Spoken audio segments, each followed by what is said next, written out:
right, good afternoon, everyone. Welcome to the NOCCCD Budget Allocation Model Forum for 21-22, excuse me. Today presenting, we have myself, I'm Fred Williams, I'm the Vice Chancellor of Finance and Facilities. We'll have Kashmir Avias, our District Director of Fiscal Affairs, will also co-present with me kind of on the overall allocation model. Then we'll hear from Rodrigo Garcia to talk about the Fullerton College process, Terry Cox on the NOCCCD process, and then Alexander Porter kind of on the Cypress process. We do have a board meeting this evening, so we want to make sure we get through this. So we'll be taking, if you could put the questions in the questions and answer, and we'll try to get to those. If the one's appropriate to talk about during the presentation, we'll handle it then, or otherwise we'll try to wrap them up at the end. If we don't get to all of those questions, if you send them in, we'll be sure to respond and actually put out a frequently asked questions list from this. This budget presentation, along with the slides, will be posted on the district's website under the budget, and we'll get to that address a little bit later in the presentation, but that information will be available. So next slide, Keshu. So today we'll be talking about the district's budget timeline as well as the state budget timelines. Are kind of intertwined. We'll talk about specifically the district's recently implemented internal resource allocation model. We'll talk about some of the changes that have occurred in this last year to the resource allocation model. We'll talk some about other funds, and then we'll go in, as I previously mentioned, the allocation process at each campus, and then how you can stay connected. So that's kind of the agenda for today. So we're going to start with the budget timeline. I think this next.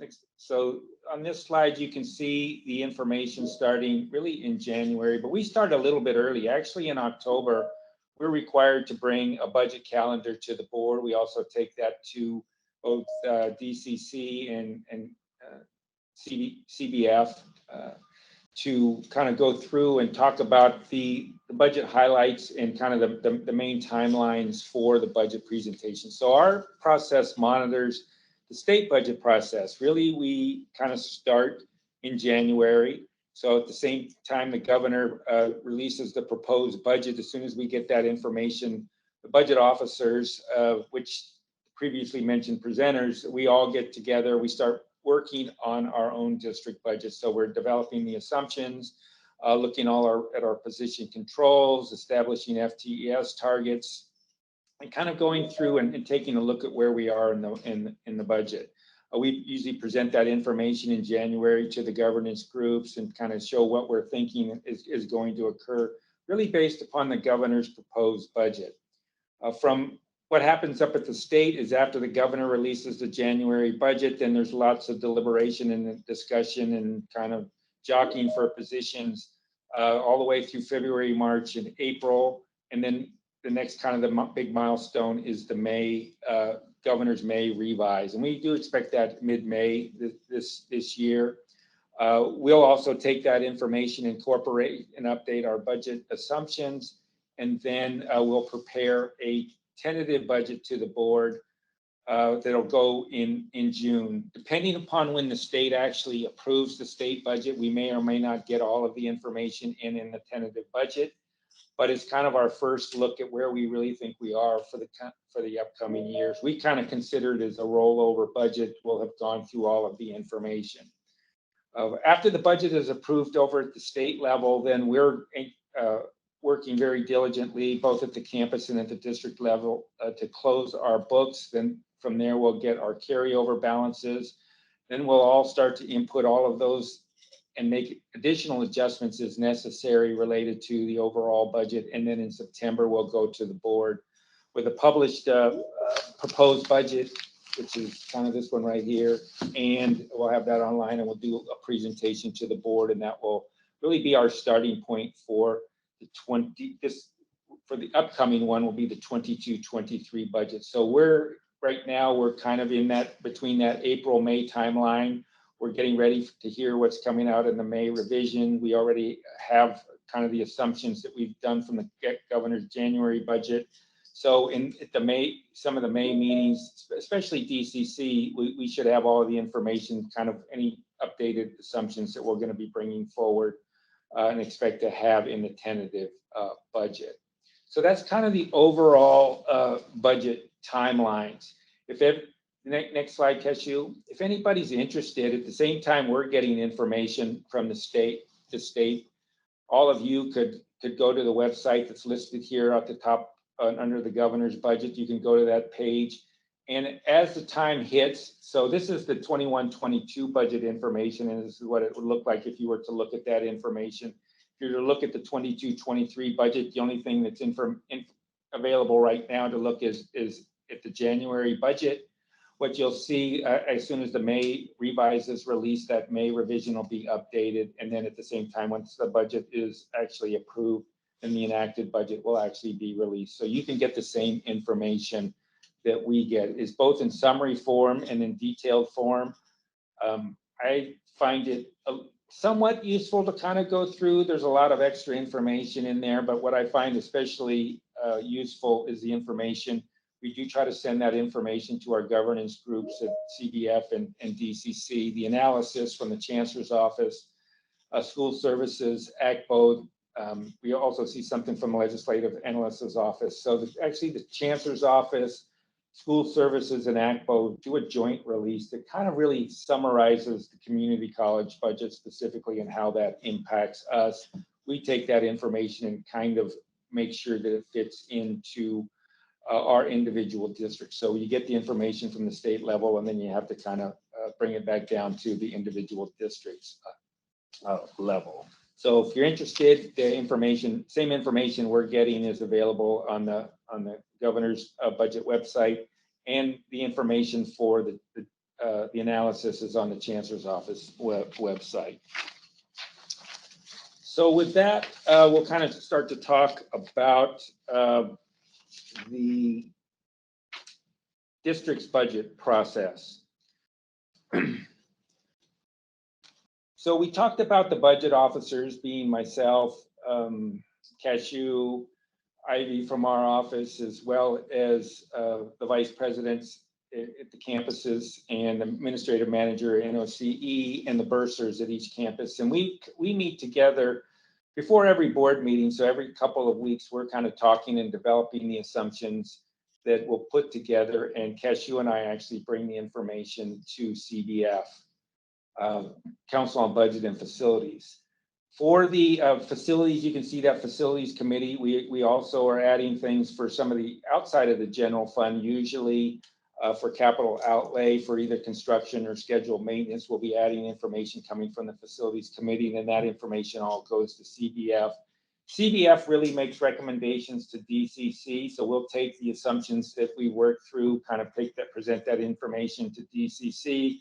We'll be having discussions with the Chancellor. The Chancellor's at the same time we're kind of going through all of this is kind of meeting with the constituent groups for the other sources. So if there's anything, since we're making recommendation to the Chancellor, if the Chancellor wants to add anything into the budget, it will be done kind of added to at that point in time.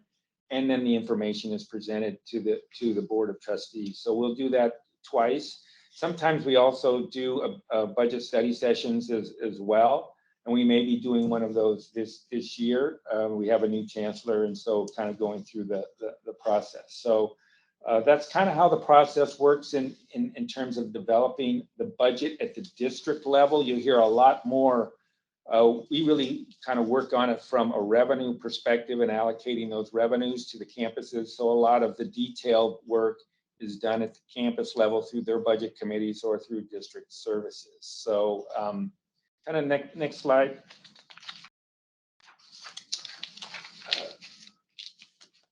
Being an accountant, we always kind of pay attention to our board policies and procedures. And I wanted to kind of point out a few of them that kind of guide us in terms of putting together our budget. Board policy 6200 provides specific criteria for our budget, and so it has things that for example, that we're required to do an annual budget. We're required to take budget assumptions to the board. we're required to take the budget calendar in October to the board. And that we'll do it really twice for the proposed budget and then, or excuse me, the tentative budget and the proposed budget. Board policy 6250 provides a little bit more general information, and so it actually requires us to follow the budget and Chancellor's Office budget and accounting manual and maintaining a 5% reserve are kind of the big things in there. It skips a little more detail in the administrative procedure.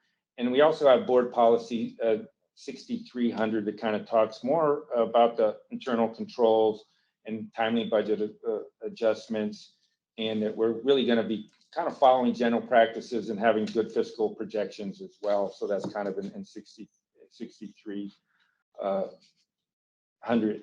So all of those, actually in our budget document, we kind of go through all of those in a little more detail and kind of explain that in our budget document. So next slide.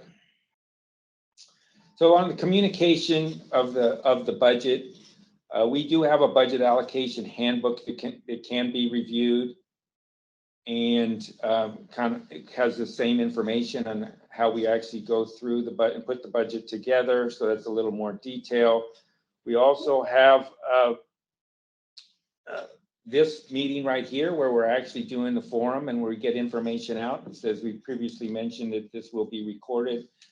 And so the information is available for all of you that either want to watch it again. I don't know how many of you will actually do that, but if somebody else that you know is interested in seeing the information will be posted on the website so they can go through that. The annual forum will include communication of any changes to the model. Cashew will kind of go through that, and the results of the model evaluation component. So we have gone through and kind of taken a look at the model, what's worked, what hasn't worked, and Cashew will kind of talk about the big change that we're kind of going through in making. So that's kind of how it's the communication process. You can go to the district's website, and the proposed budget will be posted after it's approved in September. One of the things we always try to talk about is linking our budget with planning. And on this, there is an ACCJC standard that requires the institution to systematically assess the effective use of resources. We really kind of look at it from a couple of different perspectives. The first one is, since we're doing a revenue allocation, really all of the detailed planning occurs over at the campuses. We allocate the resources based upon a formula, which we'll be going over. And then all of the financial planning is for the ongoing resources is done at the budget centers that actually are utilizing those funds. We do talk about in our shared governance committees being CBF and DCC, we regularly talk about the one-time funds. And here is where we've actually, because of the new funding model and the provisions related, and we'll talk a little bit about the hold harmless that has presented us with a significant amount of one-time funds. So we have been bringing those both to CBF and DCC for discussion to be able to spend monies on a one-time basis. So we talked about where this information is going to be presented. If you look at the third bullet there, the district's budget book is available, and there's where the information is available. If you go to our website under I think it's departments, fiscal affairs, and under the budget, you can find our budget documents there, as well as other documents related to the budget. So with that, I'll kind of turn it over to Cashew to actually talk about the resource allocation model. Hi, everyone. So I have a lot of technology going on. So I'm going to turn my camera off. And if my phone on my computer rings, I will pause for a second to take care of that call, or at least get them off the line for us. So bear with me for a second while I get us going. And then I'll take you through the internal resource allocation model. While I'm doing that, for those of you who joined us maybe right after we started, I will let you know, I've seen a couple of hands being raised, but there is no live Q&A. You do have the opportunity to enter your questions into the Q&A tab at the top of your dashboard, and those we will either try to answer at the end of this presentation, or if we can't get to them, we will post them on the website at that budget location that we had noted earlier. Alex, did you have your hand up? No, I was testing to see if the button worked. It does. Oh, okay. It does. All right. So let's talk about our internal allocation model. So the district's internal allocation model, we refer to it as the RAM, or the resource allocation model. And, you know, the acronym is what it is. We tried to name it something like Betty, but we kind of vetoed that. So we're going to go with RAM. And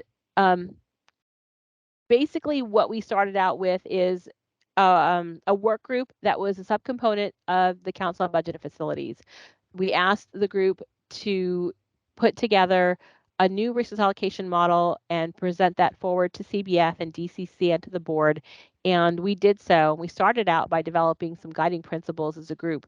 So these are the underlying principles that we use to work on developing the new resource allocation model.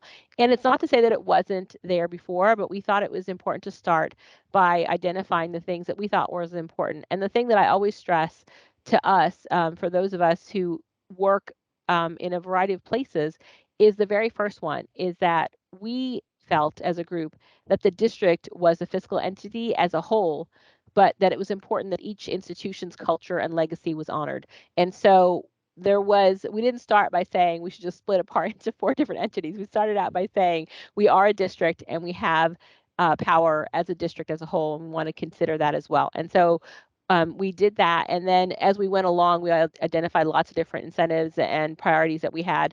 But overall, we try to make our version of the resource allocation model transparent, simple, and easy to explain. I will show you as simply as I can, and it does get complex, primarily because the student-centered funding formula is the main component of our model, and it is complex. So in looking at our resource allocation model, what we did is we defined 4 budget centers. So all the costs that are basically shared by each of these 4 budget centers are considered district-wide costs. So we start out in our resource allocation model with looking at revenue, and Fred mentioned that it's a revenue-based allocation model. So we look at all the revenue that's earned, primarily by the 3 colleges and NOCE. So we've got Cypress, Fullerton, and NOCE earn the revenue. They contribute a portion of it to district services to fund that center. And then all 4 of these centers will then contribute toward expenses that we've identified as being district-wide. All right, and this is that same information just in verbal form. So it's basically letting you know how the revenues and what components are there, what expenses are we talking about when we look at that. But I'm going to get into a little more detail there. So this is a summary of our resource allocation model. So this is our simple summary of our resource allocation model. This is what's in our budget book. And if you were to take this information and try to look at it with our detail, extra information that we have in our budget book, it's going to be on these pages. So on every little section that we have, I've tried to identify what page is it related to in our current 21-22 proposed budget, the one that we're in right now, not the one that we're working on in the upcoming fiscal year. You can see here that our total revenues for the budget was estimated to be at $226.5 million. The model was intended to budget that amount. However, you can see that the net budgets equate to a deficit. So we did have expected expenses to outpace the expected revenues from ongoing operations. And that's what our resource allocation model is looking at. It's ongoing operations. So let's start by looking at the revenues. The model includes state and local funding as well as the apportionment, because that's where we're primarily funded by, the apportionment revenues through the student-centered funding formula, or in short, we call it the Skiff. So it makes up about 92% of our revenues, of our ongoing revenues. And the model also includes other state and local revenues that make up the remaining 8%. So with the overwhelming amount of the ongoing operations being funded through the state apportionment, let's talk a little bit about that, because that Skiff formula is what's gotten complex. It's Robert, we're in the 4th or 5th year of the Skiff, I think, and it adds complexity. We're building the plane as we fly it, is how I've heard it described, and it has a variety of components to it. Our prior funding formula was primarily just FTES based, but that is now just one of the 3 major components that make up the student-centered funding formula. And the 3 main allocations of the Skiff are the base allocation, the supplemental allocation, and the student success allocation. And then each of those has various metrics and rates that apply to it. So first, there's the base allocation, and it makes up 70% of the Skiff funding. So this is the part that's most like the prior formula that we used to have. There's a basic allocation, and that's the basic allocation you get just for being a college or a center based on the amount of students that you serve. And then there are allocations that are provided based on different FTS, such as credit, non-credit, CDCP. Already you can see based on just how these metrics are assessed and calculated, that's complex. And each of these elements uses different data, calculates the information in different ways, and has different rates. So here are the current rates for the 21-22 budget, and they will get increased based on COLA that gets applied to each of the different rates. And if you wanted to see more information on this data, I did pull it from the Budget News website at the Chancellor's Office website. So you can always go and grab that information as well. So the information here is related to the supplemental allocation. That makes up 20% of the student-centered funding formula. It's the component, so this supplemental is the component that targets the equity of access, opportunity for low-income students. So it's the opportunity that we get to serve those students. They're giving us an additional funding based on that, given that they require additional resources, I think the idea. And so there's the counts related to that. And then the success allocation, which is 10%, the remaining 10% of the funding formula, it targets and incentivizes successful outcomes of California community college students. And it focuses on these 8 metrics that have been identified and listed. And you can see that a lot of them have to do with students' time in college, but it also goes past to their time because we also look to see whether they attained a living wage post-education. So in looking at the overall Skiff, you can see that it's meant to be a 10-20-70 split, and ours aligns pretty closely with that in terms of how we're earning our money. It's not exact, but it's pretty close. And so that's as close as they can get. It's not intended to be an exact split. And this is a summary of our Skiff allocation. So this is in our book as well. The details are in the appendix and Appendix A on pages 177 and 178. You're going to see it's going to get a little complicated, but basically the majority of the Skiff, or 70.3% for us, is still in the base or FTS portion. We're not earning way more in the other 2 allocation sections. And so the internal model that we're using, the RAM, first tries to align the earned revenue by Cypress, Fullerton, and NOCCCD. And those metrics that they have would end up with them, if they were standalone, earning these amounts. Then we have to true it up because we get funded at the district level. And so even if a site on its own might have earned a bit more, as a district as a whole, we try to true it up so that we're only showing the total amount the district would have earned per the Skiff. Okay, and then taking these and other local and state revenues and allocations then made to district services, and that creates the 4th budget center. So that's the overall kind of sense of where the revenues align. But as I said, the primary portion of the revenues are the Skiff. The next section is the expenditures. So in the RAM, we break them out again by center, but when we look at overall as a district, you can see that mostly the expenses break out toward personnel. The RAM has 90% of the direct personnel costs, excluding personnel related expenses that might be in district wide, such as retiree benefits, which is a big chunk of this. But most of our budget on an ongoing basis is going toward personnel expenses. And the model also includes some components for transfers and for chargebacks. So if transfers at a budget center makes the supplement its own programs, as well as chargebacks that are made between budget centers for costs such as custodial or utilities, campus security, they're provided by one center, but it may benefit another one. So we have chargebacks so that the costs are shared between the centers that are utilizing those expenses. And so that's an overall view of the resource allocation model.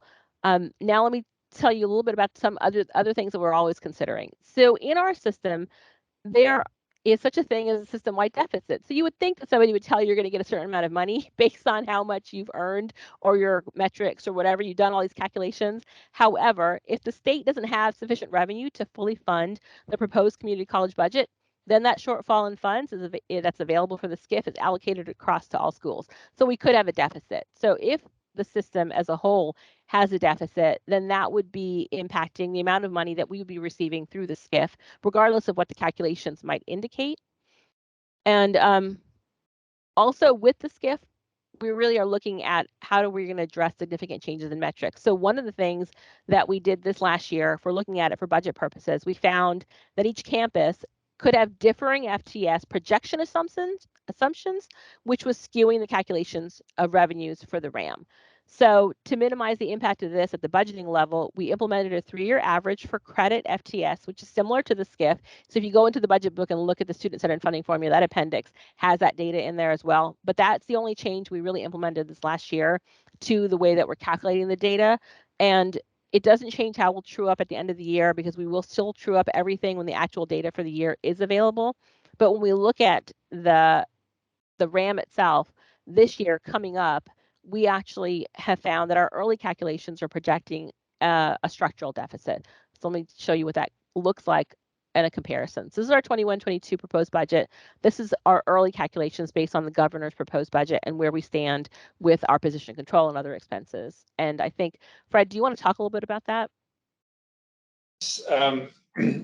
You've heard me speak quite a few times, either addressing the budget or in our various governance groups, and kind of talking about the structural deficit.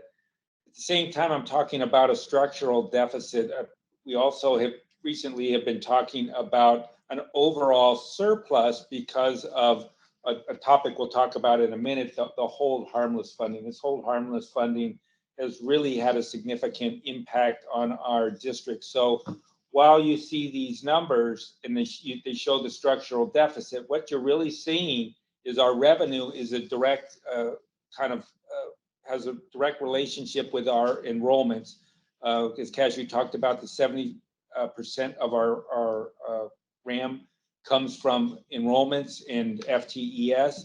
You've seen what we're actually generating. Our FTES has gone down by almost 25%. And so you're seeing a decrease, and you can see this early projection for 22-23 while the revenues are going down. While we will, at the same time, our earned revenues are going down, what you're going to be seeing is a corresponding increase in the hold harmless. But I just need to keep reminding everyone those hold harmless funds are one-time in nature. I'll talk a little bit about what we're seeing, what we saw in the governor's January budget and what we're expecting in the May revise. But it protects us for a little bit, but at some point when this all goes away, the district needs to get the FTES, otherwise we're going to be actually having to address those structural deficits. And the way that you do that, either get your enrollments up, you make changes to personnel, you kind of right size the district in terms of overall personnel cost, or there's not enough monies to make cuts in our other portions of the budget besides salaries and benefits to really kind of address this type of an issue. Our 22-23 early budget projections were based upon things that we knew at that time. Since that time, we have concluded negotiations with our United faculty. We have also been in discussions about making some additional changes for the 22-23 years for other populations, for other groups, managers, CSEA, confidential, et cetera, that will have an impact. What we're expecting to see for the tentative budget is probably somewhere between a $25 and $30 million deficit at this time. Again, reminding everybody, if we can get our enrollments up, those negative numbers will go away.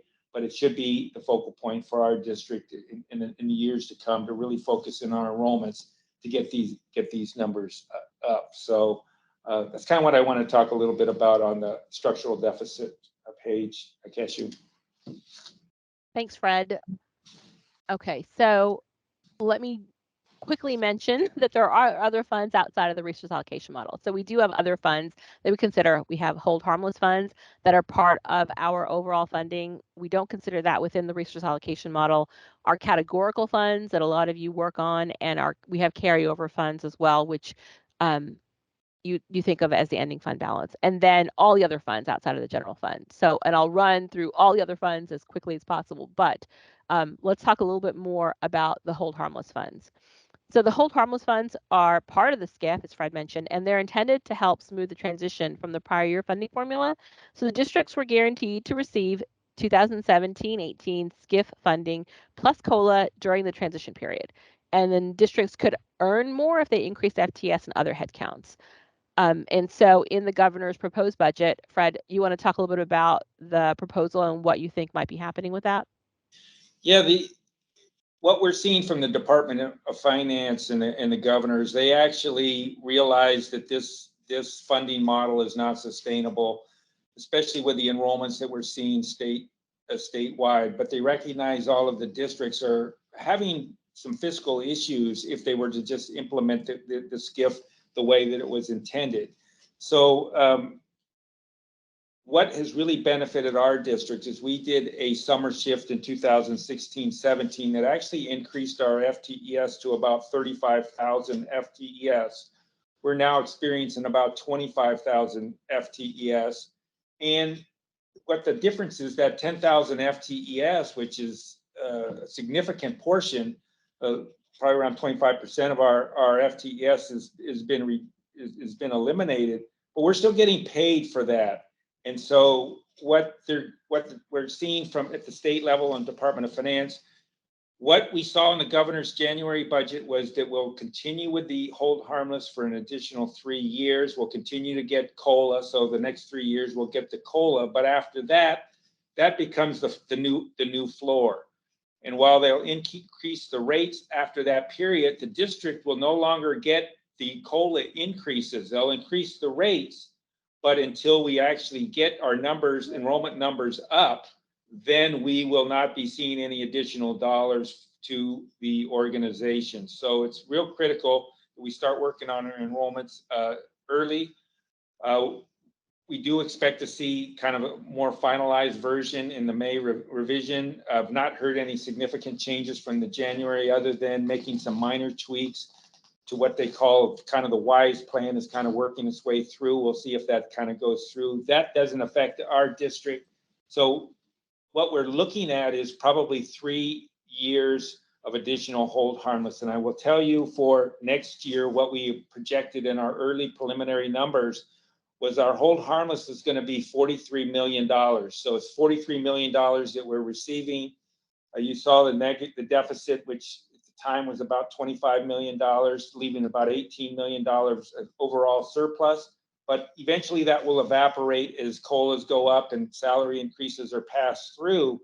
At some point, we will no longer be receiving COLA funds until the actual enrollments get up and the calculation goes through. It actually increases our number above that floor. And so just a couple of points.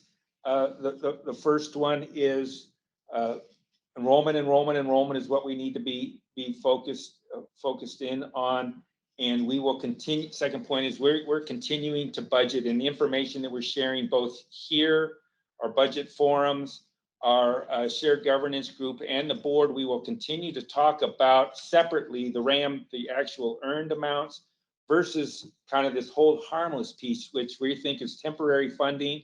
It certainly benefits our district. But the one concern that I have, and I've seen it happen numerous times over my long career, is that what happens at the state level and the overall budget could swing our budgets. And while we think we have 3 years of hold harmless, that could disappear tomorrow. So we just need to be prepared early on for early implementation. But we're hoping that what the proposal that's out there will materialize, but it could be sooner. Or we have also seen where other provisions were made when we think things are going to come crashing down, then things are extended further. So it's you kind of have to take it 1 year. But what we know right now is this hold harmless is going to be phased out. All right, thank you, Fred. So our next section of our funds that we look at, generally speaking, in our general fund are the grants or restricted funds.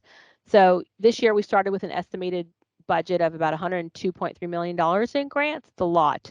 And this is just part of the list that it makes up the majority of the funding. As you can see, the state has continued to provide large amounts of funding towards student success and also strong workforce. So you're seeing continued commitment to those areas. And again, this year, sorry, just a second.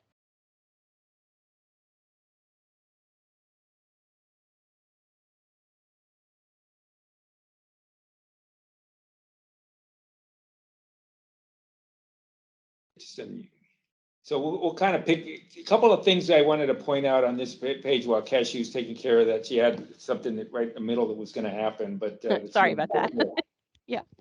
I wanted to point out the HERF funding, which was temporary funding. We did get kind of 3 rounds of that. Federal funds that came in, we were able to deal with a lot of the COVID issues, but those were one time in nature.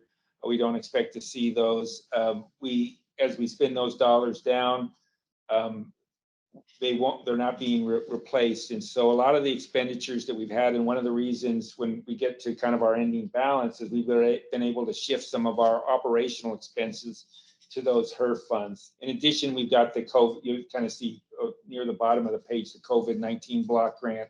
Again, kind of one-time funding that came to us to deal with COVID expenditures. And it's allowed us to do some things that sometimes we would have spent district funds on, but we were able to kind of substitute them. So we've not had to spend the general fund resources on those. So I wanted to kind of talk about those 2 in specific. So I'll turn it back over to Cashew to talk about some of the other grants. No, I think that was the main chunk of it. You can see that the biggest commitment the state has is still continues to be student success components. And I think that the intention of the HERE funds and the COVID-19 block grant was focused also on student continuity to support them, to allow them to continue on their educational pathway. And that's what we're seeing a lot of commitments from. So we were lucky to get the HERE funds to help support our students during the pandemic, and as well as the COVID-19 block grant to help our institution as a whole also prepare to allow our students to continue to succeed. So the next, that would be the grants. And then the last component that you often see in our budget book talking in the general fund section is our ending balance. This is our carryover balance. And so when we talk about carryover ending fund balance, what we had in the prior year, if you look at the book, was 93.6 million. The current year balance is 107.3 million. We started the year with that balance. And some of these funds are not generally spendable. Others have been assigned to purposes like the one-time funds or set aside to meet the board policy contingency. And then after all of that are the funds that are unallocated. So descriptions and explanations of each of these areas are in the budget book, but I did want to do maybe a visual look at kind of how I look at this when we talk about what monies are we talking about when we're talking about the one-time funds. What are we actually looking at as a district when we're looking at it? So let's see if this makes some sense. And if not, next year, maybe I'll come up with another visual on this. So when we start looking at it, CBF and DCC are holding ongoing discussions, right, regarding the use of the available one-time funds from the total ending fund balance. So looking at the total ending fund balance, it's not all available for discussion. So the first thing we'll notice is that you start with a non-spendable portion. These are items that are either not spendable, like inventory, or that are held specifically for operating purposes. So if you remove that, now you have to look at the rest of the funds. The next comes our restricted fund balance. Those are funds that can be carried over, but can only be spent as set forth under code. So for example, funds collected for health services, for parking. Also included in here are restricted lottery funds for classroom supplies. So not available for allocation by like one-time funds. Actions by the board or by board policy are also not generally available for further allocation discussions. So first would be the funds that were committed by board action for a specified purpose. Here we do have some funds specifically set aside to help cover the district's costs associated with future PERS and STRS rate increases. When we went to board with that, the board recently affirmed that their commitment was to maintain those funds. So those are also not available for other allocations. And we also hold an amount in reserve for contingencies per our board policy and considered by the Chancellor's office as prudent minimum required reserve for economic uncertainty. So there that goes. So as you can see, the big pot got a little bit smaller in terms of what was available for allocation. Next is a group of funds that have been assigned by the various district-wide and campus budget committees and processes. So CBF and DCC can allocate funds towards certain purposes. And those are the funds that we've been talking about. What has CBF allocated out from the one-time funds? So those sort of get a little grayer. And then the campuses themselves also have their own processes to take their own carryover balances and assign those for various purposes. So again, those have been assigned by campus action. And it takes us to our uncommitted funds. So you can see that a lot of our funds, we have discussions on an ongoing basis in various committees, shared governance committees, various policies drive those, and even the nature of the funds themselves take them out of availability for discussion. But the uncommitted funds are available for discussion, but we do have two different types. We have the uncommitted budget center carryovers. They're not considered as available for general allocation because they were previously earned or allocated to the budget center. So that's available for them to still have as part of their discussions. And then you're left with the uncommitted funds. So these are the funds that we look at when we're talking about what are unallocated resources. These are the funds that are discussed at DCC and CBF.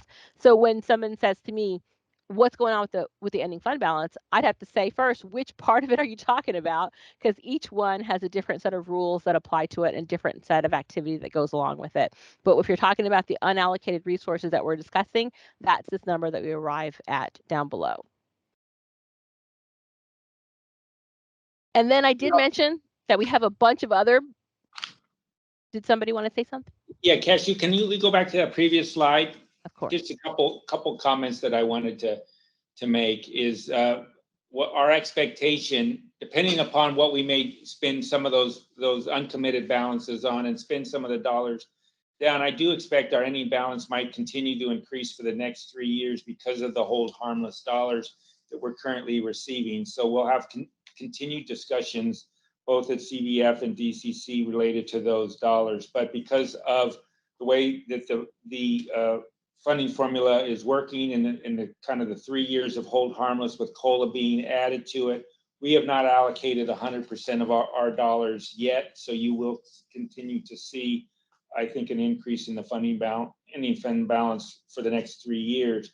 But after that, you'll start to see a pretty significant decline after that point. So just kind of prepping everybody to kind of what to see in the future. The other comment that I would make is that the campuses and the budget centers actually hold a large portion of the ending balance. And so while I think the board could come back and say, hey, we're taking all that money back from you, there are already plans to spend those dollars at the various budget centers. It just, everything doesn't get spent all at one time. It takes planning to spend some of these dollars. And so there's kind of in the pipeline, and it is outlined into the budget as to what each of the budget centers is planning to spend those dollars on. So those are just some additional comments on the ending balance that I wanted to make. Thanks, Fred. I think I'd like to also add in that discussions are had when we look at our resource allocation model. When we look at a structural deficit, that is one of the areas where we look to the unallocated resources to discuss whether we need to supplement the budget that's in the resource allocation model on a short-term basis. And so that's another area that we look to the unallocated resources for, and that's a discussion that we have as part of CBF and DCC as well. Okay, so looking at these are all the rest of the funds. So I told you I would do it really fast because I only have one slide. So if you go into the budget book, there's a lot of sections that discuss this, but we do have other funds in our budget book that we look at, and it's the bond building funds. We look at capital outlay funds, our self-insurance funds because we are self-insured for workers' comp, our child care fund, a retiree benefits fund, financial aid funds, which we receive a lot of, and various campus managed funds. So those are all also presented as part of the budget book. And that's really, there's not a lot of other discussions because these are funds that are all for specific purposes. So they are driven, and the budgeting for those are driven by the purposes for which the funds are set up. They're not the same as our general fund where we have ongoing operations that we have to consider. All right, so that would be the end of the general discussion on a resource allocation model, the district's process, and now we've got each of the campuses who are going to talk about how does their budget process sort of tie back down, because while everybody's really happy to know how the district as a whole gets their money, I think everybody also wants to know how do they get money, and I think that's really more of a campus-wide discussion. So we'll start with Fullerton College, and Rod Garcia, our Vice President of Administrative Services, is here to present that information. Okay, good afternoon. Leslie, if you could go to the next slide. Well, as you heard from Cashew and Fred, I mean, how the district gets its money is it's not a simple process. There's a lot of things that we take into account. And one of the things that you've noticed in one of the slides is, you know, we don't have a zero-based budget on this district or on campus. It's basically a rollover budget. So when the budget development starts at the beginning of the year, we obviously start looking at what we think the projected FTE is going to be, so we can project what we think the revenue is going to be for our campus. Obviously, the last few years, you know, nobody could expect it 16-17% drop. So those are things that are going to have to be settled up at the end of the year when we close the books. So some of the things, as you can see here, is the budget development process on campus starts with the executive team, and we analyze a lot of different things. So while we go through the process of closing the books all through July, and we conclude that process, then we start looking at what is our prior year fiscal performance. Well, how did we do? What's our carryover? So we could take that into account. We take into account master planning, our program review that we normally do in a 4-year cycle, whether it's instructional, non-instructional, and then a couple planning years. But every year we're updating those program review recommendations, technology plans. We look at a lot of different things when we're developing the budget. As you saw in one of the previous slides, 90% of our budget is salary and benefits. So those are things that we have to take in consideration. That's why it's more of a rollover budget, because most of that budget that we are allocated at the campuses has been already spoken for. So when during this process, what we do is we take all these into account, and then we start developing the budget. Most of it is already been set, and then I work with the different division and departments to make sure that where the budgets were placed is where the divisions want the actual budget to be input.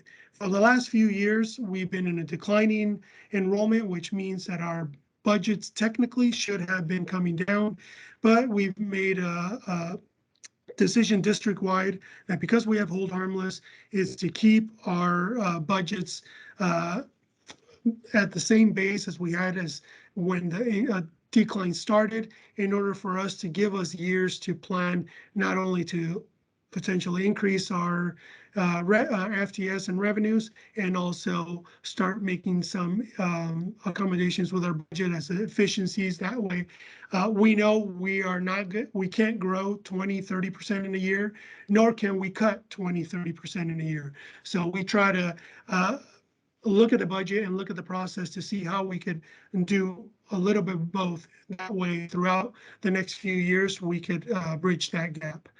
So with that, if you could go to the next slide, Leslie. So once we put together all the budgets and we put together the assumptions based on all the information that I spoke with, we are using the hold on list to keep the funds at the same rate. If we were in an increasing environment, then we would have discussions on campus on how to allocate the additional funds that the campus is receiving. For now, we've been in a declining, so we're just holding ourselves at bay where we are. So once all that information is put together, we go through our planning processes. So we go to planning, budget and steering committee, which is PBSC. We share the recommendations with that committee, which is a recommending body to our President's Advisory Council, which is PAC. We share that information there as well. And then there's two sets, as you saw in the previous slides. We talk about tentative budget that happens around June, and then we talk about proposed budget when most of the development happens between August and early September. So around that time, that's when we go to President Advisory Council, we submit our recommendations, and then we go to the board the first meeting in September to adopt that budget. But usually that's how it works. So we take a lot of things into account when we're developing, whether they're ongoing funds, as you saw in the previous slides. The deficit that we're talking about is comparing ongoing revenues with ongoing expenses. And then when we're looking at program review, we try to match our one-time funds with our one-time revenues, as well as our ongoing expenses with our ongoing revenues. And then with that, I don't see any questions in the chat, so I'll go ahead and hand it over to Terry. And then if there's any questions later on, I'll be more than happy to answer them. Okay. Thanks, Rod. So Terry Cox is our Director of Administrative Services for NOCCCD, here to talk about how great their process is compared to Fullerton's process. Everybody's process is fabulous. Okay, so hello, everyone. So for NOCE, our institutional mission and goal, and the goals are the foundation for our financial planning and budget development. And so other drivers that are considered in our planning are our strategic plan, the district master planning priorities, and our regional adult education consortium goals. And then we also take into consideration the current and future fiscal environments at the local and state levels. So then under the direction of the president, the planning process considers the needs of students, available resources from multiple funding streams, and our personnel costs.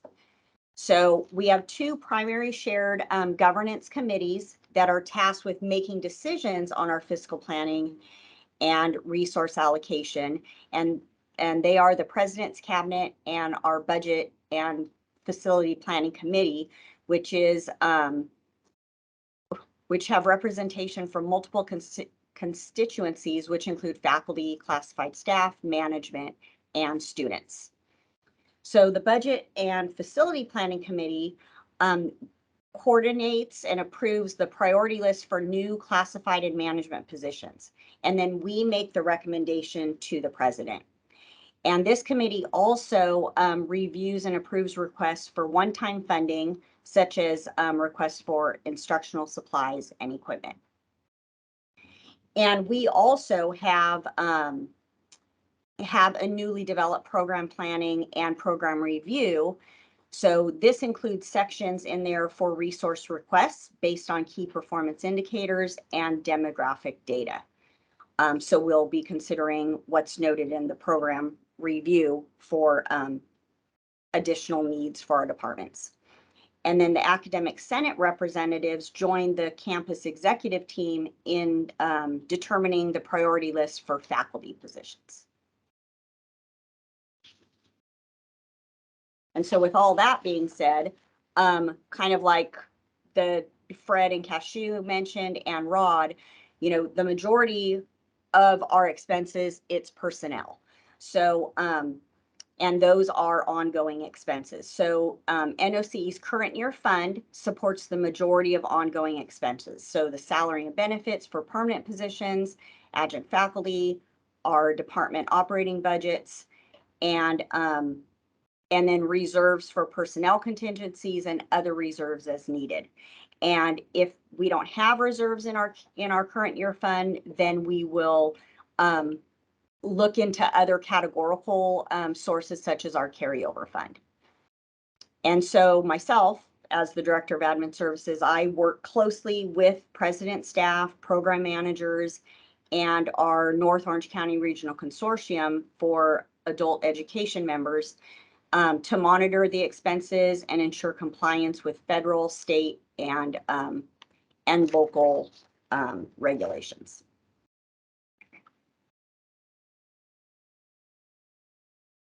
All right, thanks, Terry. And now the last of our three main campus budget centers, Cypress College. Alexander Porter, our Vice President of Administrative Services, is here to talk about their process. Fabulous also. Thank you, Cashew, for that endorsement. Good afternoon, everyone. Appreciate the time to be with all of you. I also want to thank Cashew for all the work that she's put into this presentation, along with Leslie and Fred and Rod and Terry for their contributions also. So a lot of the same things you've heard already from Rod and Terry and Cashew up the line about how the budget is handled is the same kind of approach that we have at Cypress College. A couple of key components up front we want to talk about is basically The two main things are the operational-based budget and then also our one-time funding allocation process that we have. Specifically about the operational-based budget piece, that includes our general fund, lottery, and self-support revenues. We basically treat that as our operational budget that we work with each of the departments on. And so that's the areas that we focused intently on with each of those groups when they do their budget development, because those are the three main funds or three main sources that each of the departments use on a regular basis to provide service to our students and staff. Also, too, when it comes to our one-time funding allocation, that's an annual process that we do. And essentially, that's depending on our funding availability or our carry-forward balances that we have available.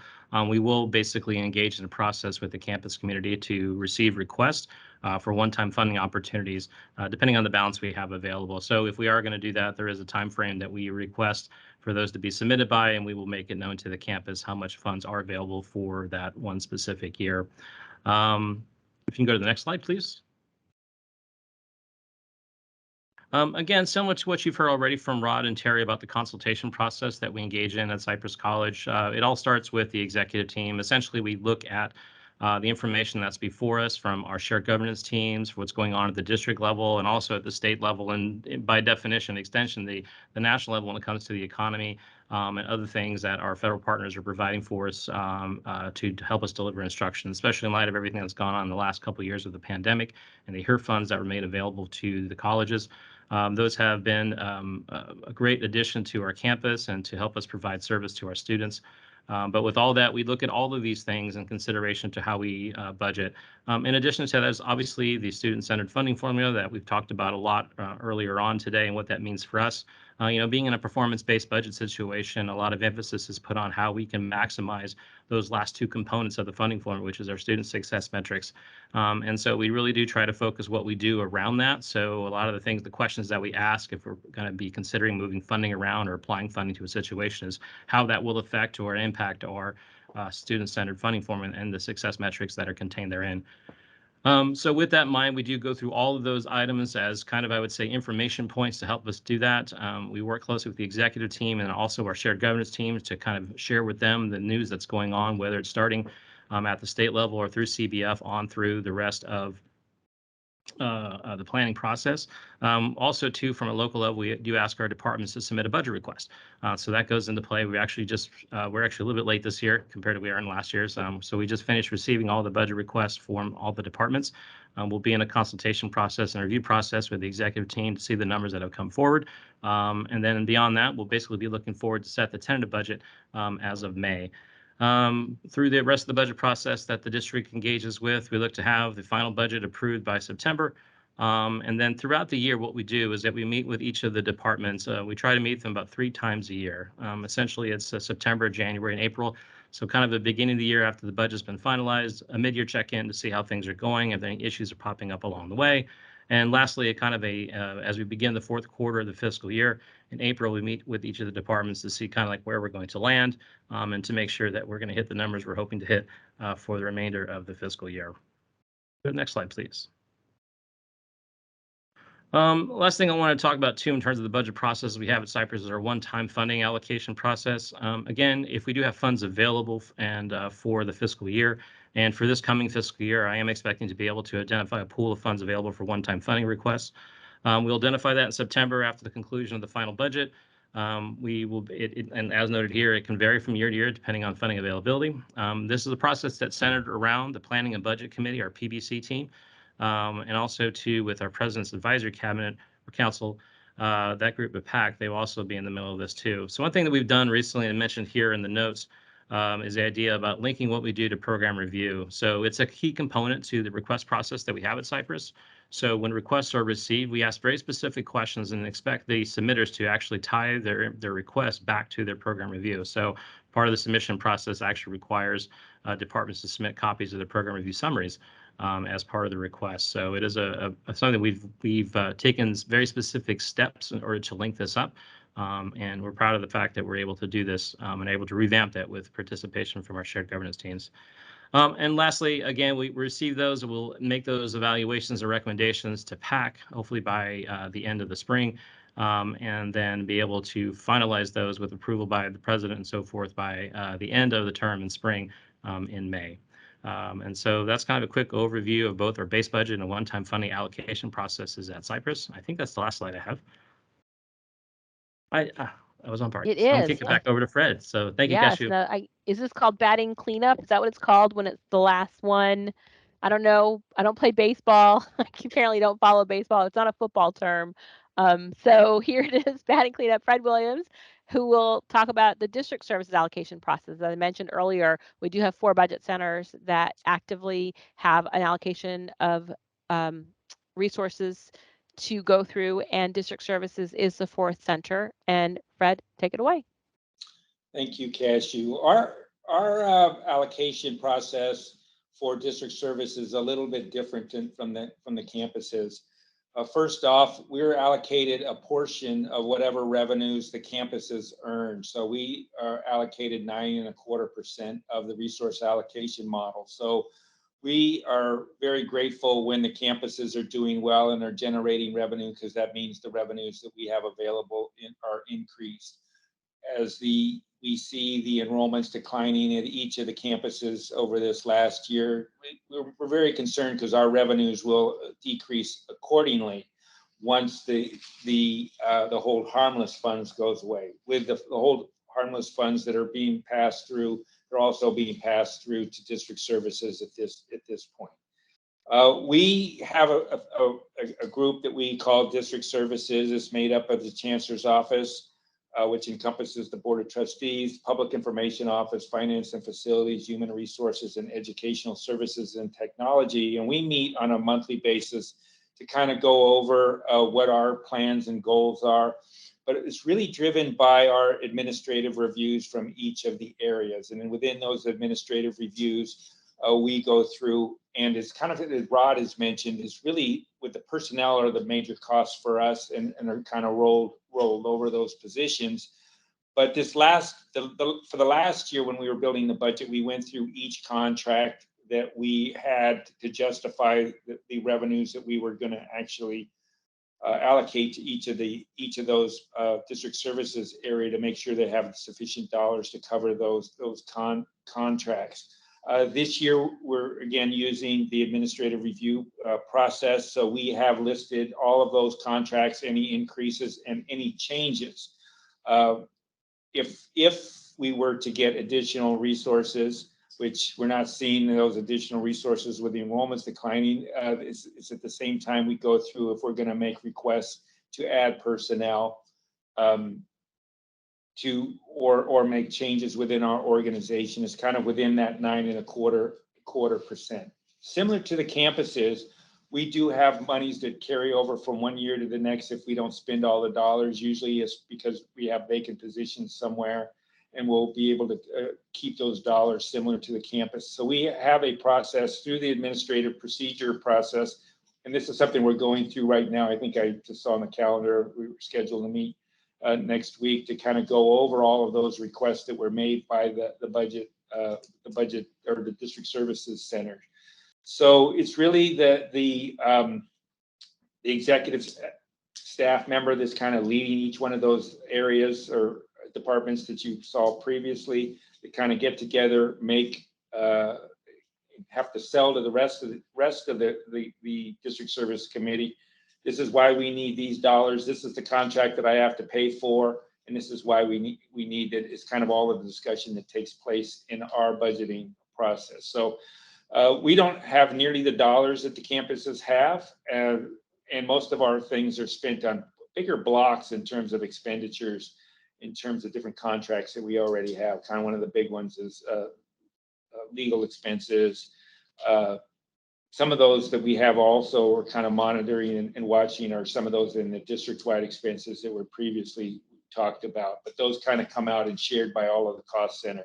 So we're really focused on those specifically expenditures related to district services. So we're not quite as elaborate or detailed because the campuses have probably 10,000 moving parts. We don't have nearly that many moving parts, but we have kind of more blocks, I think, in various areas that we know where we're going to spend dollars. So I just want to say and give a shout out to the budget officers of each of the campuses, because they do have a kind of a big task to kind of coordinate and summarize all of their budget requests and needs in terms of all of the budget input is kind of pulled together and allows us to take information to the board. So just kind of a thank you to the staff over at the campus, you and your staff. So that kind of concludes how district services process works.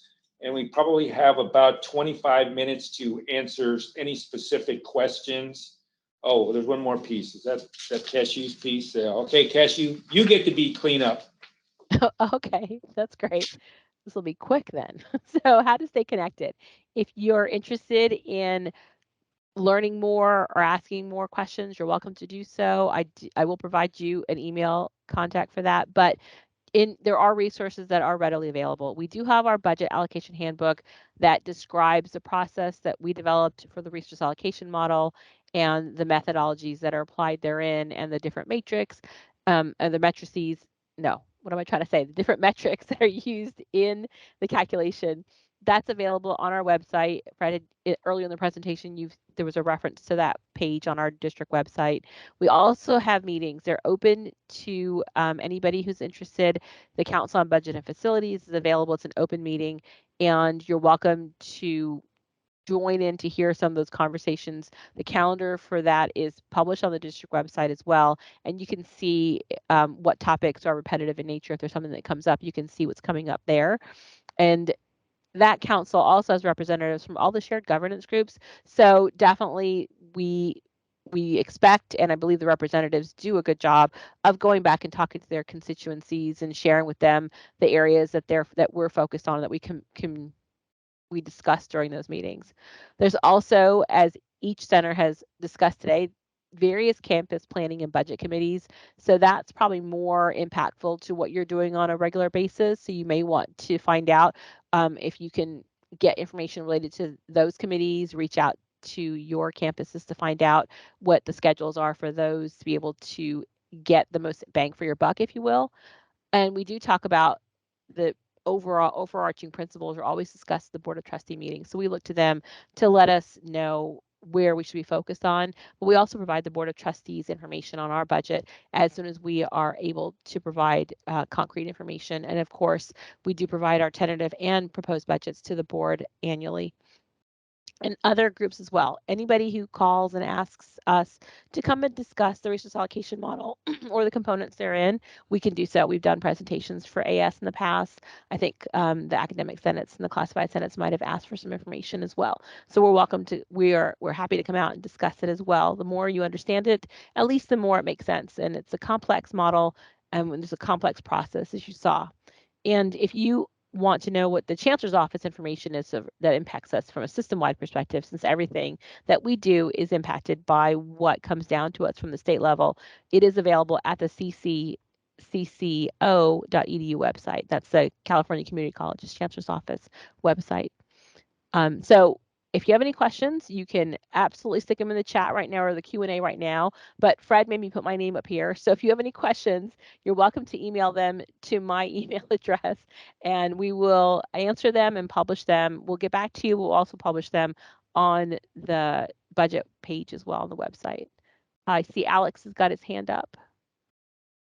Yeah, hi. Thank you, Cashew. You know what I forgot to do during my little portion of it? I forgot to actually thank some of the folks that really help us out at Cypress for all the fiscal work that we do there. So I just wanted to publicly thank Doe and her team for what they do over in the student cashiers and bursar's office.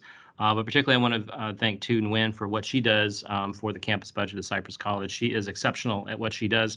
I know she is worked with everybody there at that campus in one form or another regarding their budget. So I wanted to thank too for all the hard work that she puts in, especially when it comes to working with me, which is difficult unto itself. But she gets the job done. And I just want to make sure I thanked her for all that. Thanks, Alex. I mean, I think Fred made a point to that, and I appreciate your saying that. If the other budget officers want to unmute and give any shout outs, please do so. It's there's time available. And I think that, and I'll keep talking a bit, because I will say that the fiscal departments at the campuses and the district level all work very closely together to do all the things that we have to do in very tight time frames. And so I would even go further out and say we rely on all the departments and all the areas that also understand our deadlines and try really hard to make sure they're getting all the information out within the timeframes that we're also constrained against. So my thanks would go out not only to those who Alex already thanked, which is everybody here and our staff, but also throughout the campus, everybody who handles any kind of fiscal information. We know how hard it is sometimes to get your hands around that information. We work with it. We find it complex as well. So we appreciate your joining us here today, but also the efforts that you all make to learn about your budgets and manage within those. I see Rod's got himself unmuted, so I'm going to say he's got something to say. Yeah, I just wanted to say same as you did, Alex, as well. I mean, there's so many people that work on this budget. You know, we're the face, but there's so many people. You know, our budgets are thousands and thousands of line items. We don't input them all. We don't have a say in all of them. So there's so many people, you know, in my office with Vivian, Selena, Melissa, but you know, the folks that are in PBSC and PAC, Faculty Senate, the Program Review Committee. I mean, there's so many people that have input into the budget that makes our job easier. So just like Fred said at the beginning, it's definitely a team effort. So if Thank we you, could, Rod. I want to say one last thing. I do keep forgetting this. Our student-centered funding formula is driven by a lot of data, and our campus researchers do a lot of work on that data. And they have stepped up. They're amazing folks. We really appreciate having all of them in each of the areas. We have one at each campus and at district services, and they do an amazing job. So really just thanks to them as well, because I rely on them, and I don't always remember that they're also integral to our fiscal process. Go ahead, Fred. yeah, we've got maybe 20 minutes. So we're kind of looking for questions that people might want to have more information on. So we got some time to answer any questions that may come up. I think if we wait a minute and then we can go ahead and end this, I think we've got pretty good participation. I see people leaving. So I'm going to presume that they've joined, gotten what they need once again. So again, if you have a question and you didn't want to put it in the Q&A, but you still want to get a response, you can send it to Cashew, and we will put together a frequently asked question portion, and we will get that published on the site as well. So we do want to say thank everyone for taking time to kind of listen to what we think is an exciting topic, but maybe for some others may not seem so exciting. But there is a process that we go through, and lots of people participate in, and we do have to have cooperation from everyone in order to meet the timelines that are required. So again, just kind of a general thank you for everyone else for all that they do for the district to kind of helps us as well. So I guess we can kind of wrap it up. Thanks, Rod, Cashew, Alex, Terry, Leslie. Thanks, Fred.